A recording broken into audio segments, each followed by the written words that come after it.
Hello bros, welcome back. అసలు దీపికా పదుకోన్ కల్కిలో లేదంట భయ్యా. ఎగ్జిట్ 100% కన్ఫర్మ్ అంట భయ్యా. దీపికా పదుకోన్ వెళ్ళిపోయిందంట, ఇంకా రాదంట. ఫస్ట్ పార్ట్లో మెయిన్ క్యారెక్టర్ భయ్యా ఆమె.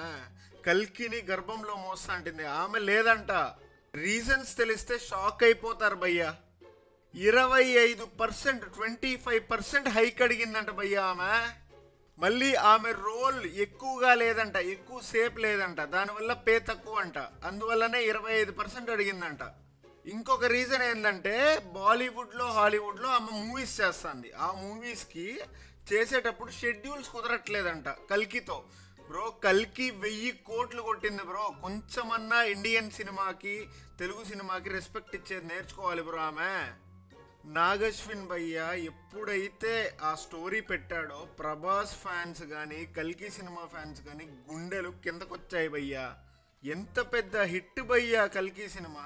ఇప్పుడు మొత్తం ఎక్స్పెక్టేషన్స్, మొత్తం ఫ్యాన్స్ ఏమేమనుకున్నారో అన్నీ గంగలో కలిసిపోయినాయి.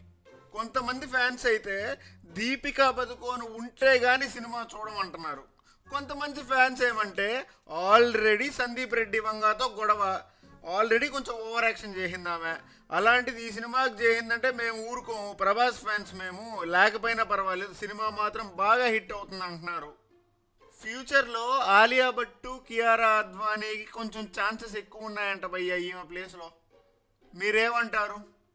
నాకేమనిపిస్తుందంటే దీపికా పదుకోన్ పోయినా, ఇంకెవరన్నా వచ్చిపోయినా కూడా, ఐశ్వర్యరాయ్ వచ్చిపోయినా కూడా ఈ సినిమాకి అయితే క్రేజ్ తగ్గదు భయ్యా. ఎందుకంటే అక్కడ ఉండేది ప్రభాసు, నాగశ్విను.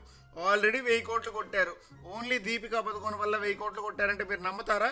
లేదు కదా. మీకేమనిపిస్తుందో కింద కామెంట్స్లో మెన్షన్ చేసేయండి. మీకు కానీ వీడియో నచ్చితే సబ్స్క్రైబ్ చేయండి బ్రో. చెప్తానా మళ్ళీ మంచి వీడియోలు పెట్టను, సబ్స్క్రైబ్ చేసుకోండి.